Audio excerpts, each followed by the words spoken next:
We have wrapped up our series of messages on the Gospel of John. And as we've wrapped that up, we've tried to kind of shift focus onto important truths and important words of Advent. And 2 weeks ago, we were in John chapter 20 talking about the resurrection of Jesus. And as he appeared to the disciples, he said unto them, "Peace be unto you." And one of the main concepts, the main words of the Advent season, of the Christmas season, is peace. We talked about Jesus as Prince of Peace.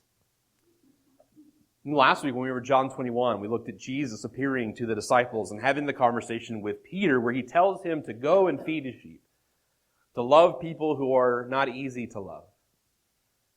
He's talking to Peter about his love for him. And we looked at the importance of the word love, which is another of the Advent Christmas words. And the other two that I wanted to talk to you about are peace and hope, or joy and hope. And my plan was to talk to you about joy this Sunday and talk to you about hope next Sunday. But every time I worked on my sermon on joy, I found that joy was just really inextricably linked to hope.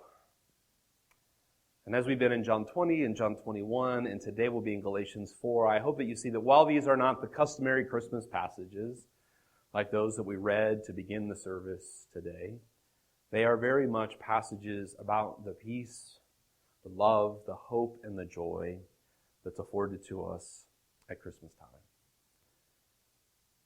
On Christmas Day, my family and I, we will do what has become tradition for us on Christmas. After Christmas Eve, celebrating here with you in our candlelight worship service, we will fly out on Christmas Day. We'll spend Christmas Day at the airport. And so as you're gathering with your family to open up gifts, there's a good chance I'll be opening up my luggage at TSA security, letting them go through all of our belongings.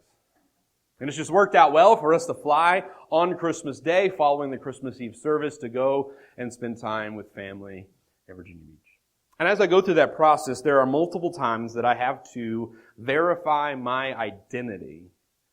When I get to the ticket counter, I have to show them my driver's license so that I can verify that I am the person that purchased that ticket. They'll look up my reservation and they'll verify that I have paid for the ticket. They'll weigh my luggage and then charge me more money based on how much it weighs and put it under the plane. They'll give me a ticket that I'll take to security, and then at security I will provide my ID and my ticket to a federalized TSA agent who will then place both my ticket and my ID under an instrument that is specifically designed to help them figure out if anybody's forging their identification documents. Once I've verified that I am who I say that I am, I'll be allowed to go through the screening process, make it back to the gate where the plane awaits, and I'll sit and wait until it's ready to leave, and they'll call me up, and once again I'll have to present my ticket to show that I have a spot on this plane. We'll fly from Nashville, because it's just more expensive to fly out of Evansville. We'll fly to Nashville to Atlanta. And in Atlanta, I'll change planes. And when I get to the plane that will get me to Virginia Beach, again, I'll have to show a ticket verifying that I have a seat on this plane. But then we'll arrive in Norfolk International Airport, which is right next to Virginia Beach, and there my family will be. And when I walk out of the concourse, my mom and my dad will be there. And they'll greet us, mainly the grandkids, but then us. And I won't have to present any type of identification. I won't have to show any paperwork that I'm their son. I won't have to show an ID that verifies that I am Daniel Edwards, because when they see me, they'll recognize me as their son. Previous to that moment, I'll be a passenger, a customer, a citizen, and I'll be showing my identification, verifying who I am to strangers. But when I arrive, I'll be with my family, and I'll be recognized as a son. And in Galatians chapter 4, Paul is trying to communicate to the people there the difference between a servant and a son. The difference between someone who has to prove themselves and someone who is accepted and embraced and welcomed.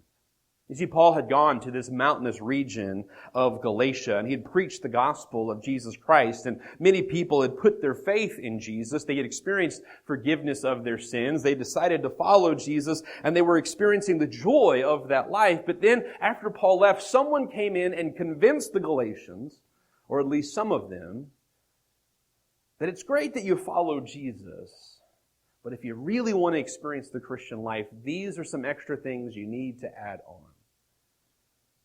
These are some Jewish traditions and Jewish holidays that you really ought to follow. These are some Old Testament practices that you really need to incorporate, and that will verify that you are really a follower of Jesus.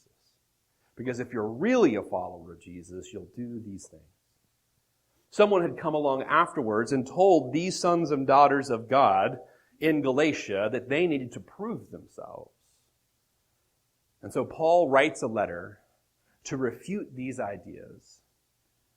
And in Galatians 4, he says some important words. And let's look at Galatians chapter 4, and we'll start reading in verse 3.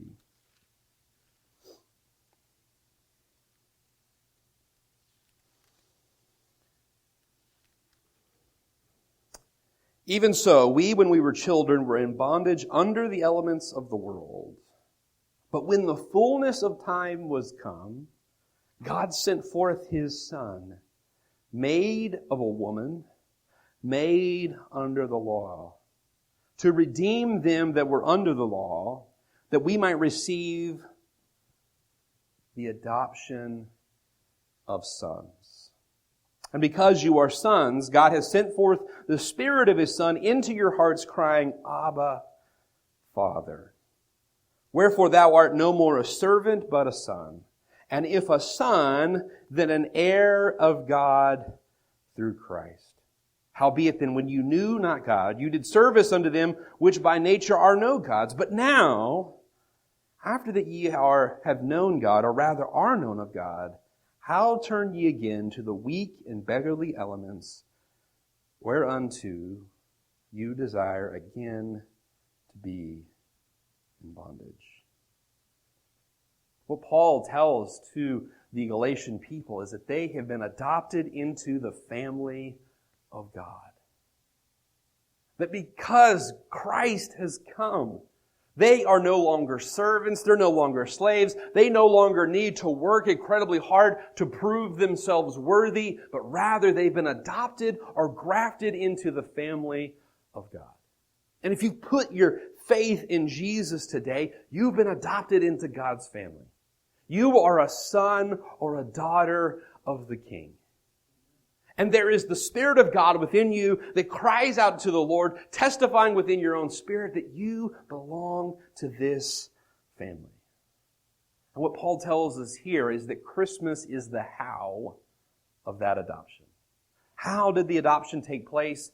A son was born. But before he says that, he says, when the fullness of time had come. When the fullness of time had come. The Bible uses this idea multiple times throughout Scripture, when the fullness of time had come. When all things had come to pass. When the moment was right. And for us, that statement is mind-boggling. Some of you, when you heard me talking about our trip at Christmas, and you heard me say that we'll fly from Nashville to Atlanta and then on to Virginia, it seemed kind of backwards to you. Because as far as you understand U.S. geography, Atlanta is not on the way to Virginia. And you'd be exactly right, it's not on the way. But the reason that we'll have to go there is because Delta, like most airlines, operates on a hub and spoke system. There are very few people who want to make it from Nashville to Virginia Beach on Christmas Day, but there are more people around the U.S. that want to get to Virginia on Christmas Day. So what Delta will do, like they do every day, is they'll fly all of those people from Nashville, from Nebraska, maybe even from New Delhi, into Atlanta International Airport. And there in Atlanta, everybody will get on another plane that takes them where they want to go. There's this broad, huge system, all of these people needing to get where it is that they need to go, and it's all organized and run by computers, and there's a reason that your flight leaves at 12:53 and not 12:52 or 12:54, because this is all programmed, factoring in what everybody needs to get that day. But when you get to the airport, nobody's thinking about everyone getting where they need to go. Everyone's thinking about what? Where I need to go. And the people in front of you are in the way.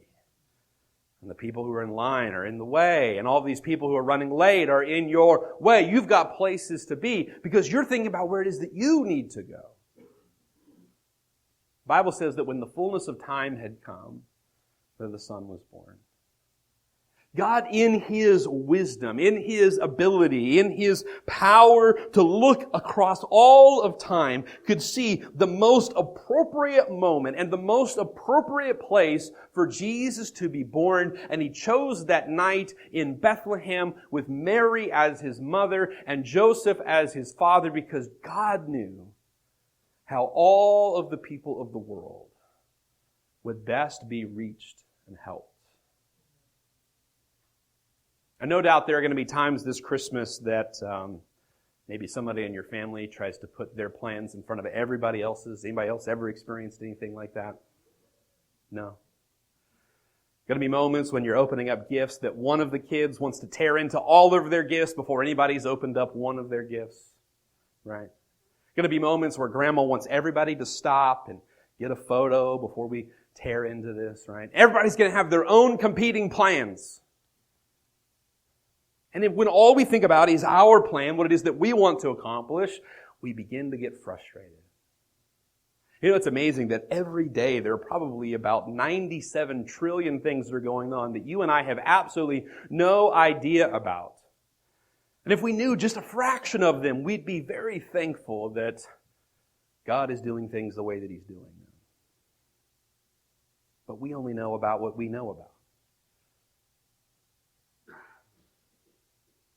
The Bible says that when the fullness of time had come, when the moment was right. And for us to read that, looking back 2,000 years at the birth of Jesus, it's one thing for us to consider it, but it's another thing to consider that there were so many people who were waiting for this moment to come. There were ages and generations of Jewish people who had heard prophecies of this Son who would come to destroy the works of the devil, this Messiah who would come to restore hope and prosperity to Israel, and yet they were waiting and waiting and waiting. And another prophet would come and he would give them further prophecy that one day it's coming, but not yet. And then, I don't think we really grasp this. Then there were 400 years of silence. 400 years. 400 years from the closing up of our prophets that we have in our Old Testament, that God was no longer communicating to them. 400 years until Jesus arrives. I mean, you realize that our nation, the United States of America, is not even 250 years old. That longer than it's been since George Washington and the Revolutionary Army won our independence from Britain, longer than that, there was this long period of silence and waiting and hoping. And throughout that entire period, there were God-fearing, God-believing people who would gather in synagogues and in the temple, and they would sing the psalms that we have in our Bible. They would sing of the Messiah who was coming one day. But moments were incredibly bleak when Israel had fallen to its captors, when the temple was destroyed, when the walls fell down. They would still, a faithful gathering of people, get together and sing songs of hope. Some of you are by nature pessimists, right? You can find the negative in any situation. Some of you by nature are optimists. You can find the positive in any situation. And it's fun that God puts us oftentimes together in marriages. So one of us is really upset and the other one is hopeful.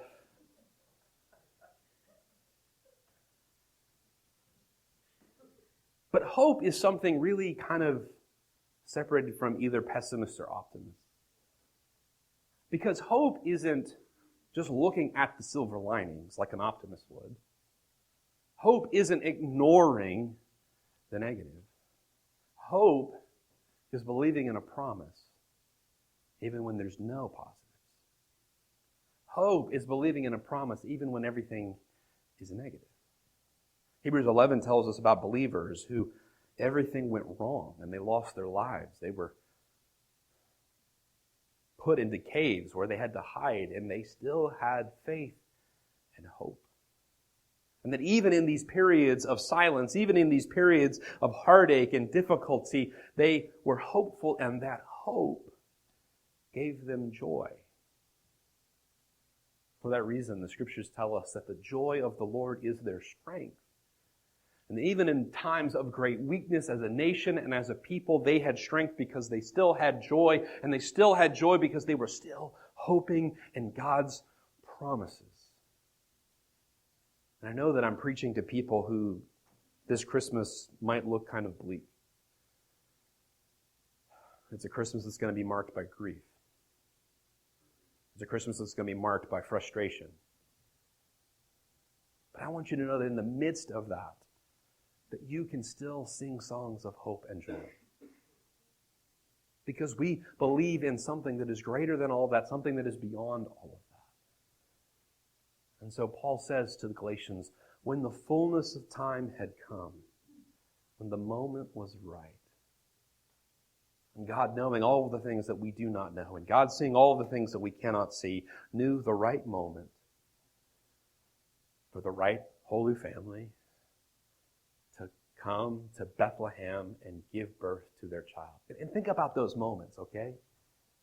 Think about those moments that Mary must have said, this can't be God's plan. But she's laying her son in a manger, a feeding trough, when there's no room for them in the inn.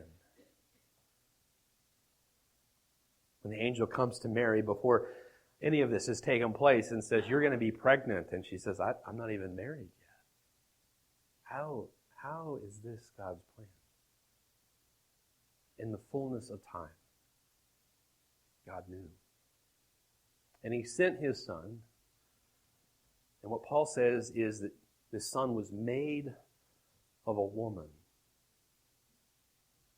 This God, Jesus Christ, divinity, is born of a woman.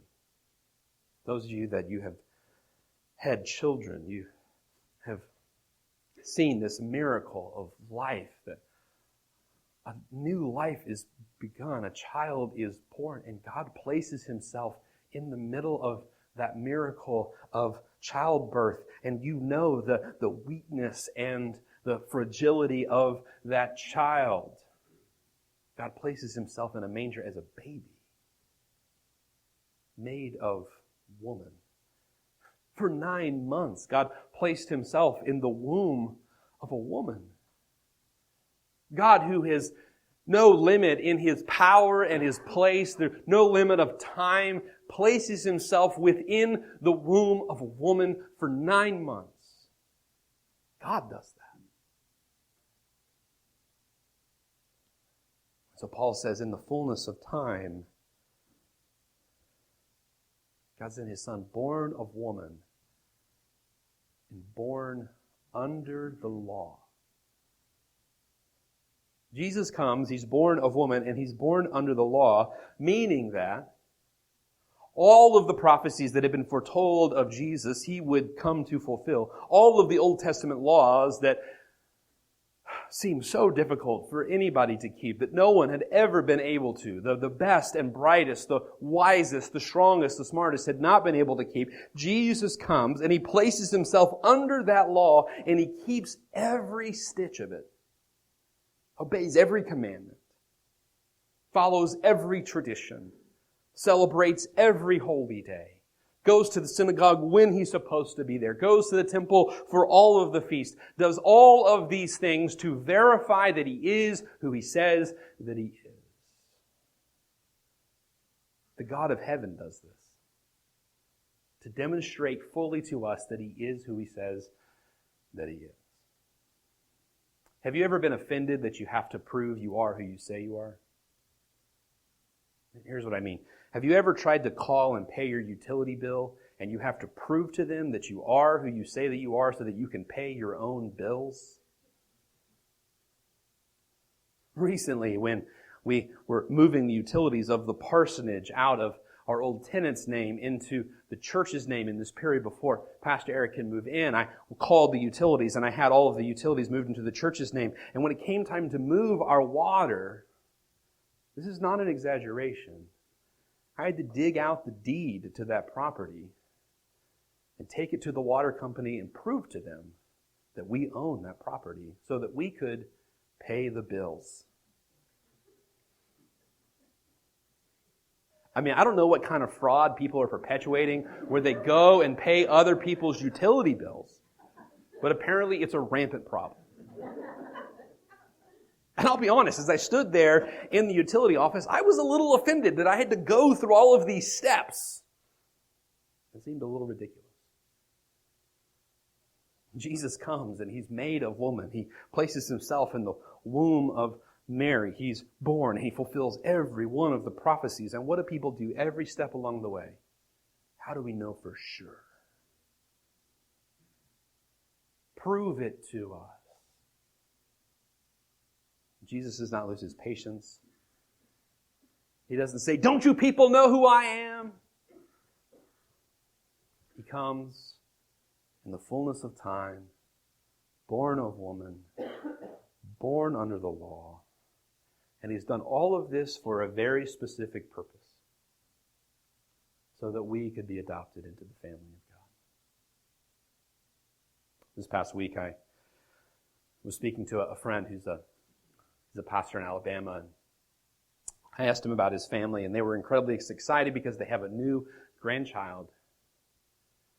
This new grandchild had been adopted from a state out west, and his daughter and son-in-law had gone through the great expense and the great legal process of adopting this child. And it really is a travesty of our current situation that it is so easy and convenient and cheap to have an abortion and so incredibly expensive and difficult to adopt a child. They go out west and they have filed all their paperwork. Everything is as it's supposed to be. They're to carry this child home from the hospital, fly back to Alabama where they live. But there's a hang-up in the paperwork. Some bureaucracy has come grinding to a halt. After all of the forms and documents and all of the fees and all of the expense, there's this extra mix-up at the end that they have to work through. But they stay the course. And they get sorted out. And they bring the child home. The process that Jesus went through of waiting until the right moment, placing himself in the womb of Mary, being born in the form and likeness of a man, making himself a servant to the limitations of mankind, even unto the limitation of death. He did that all for the express purpose of adopting us into the family. That's what he did. He went through this entire process so that we could be adopted and belong to the family of God. And what Paul is saying to the people in Galatia is that God has done all of this so that you can be grafted into the family, so that you can be adopted. Don't allow anyone to tell you that there's another step, because Jesus has completed every step so that you can be adopted into the family. Don't allow anyone to tell you that there's some extra thing that needs to happen, because Jesus has completely taken care of it. And you are adopted into the family.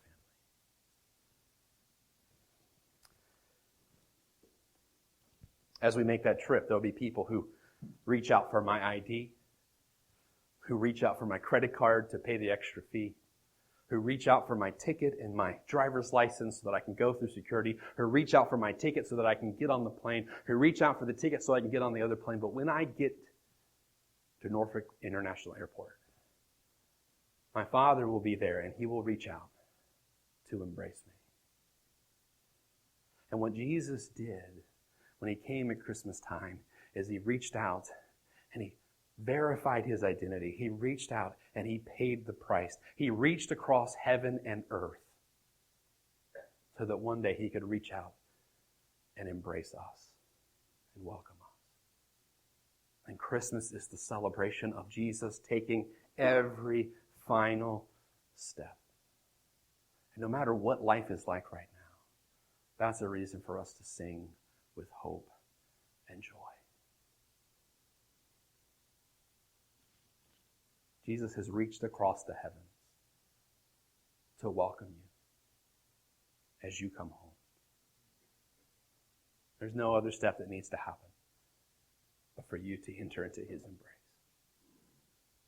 Christmas is the celebration of that. Would you bow your heads with me?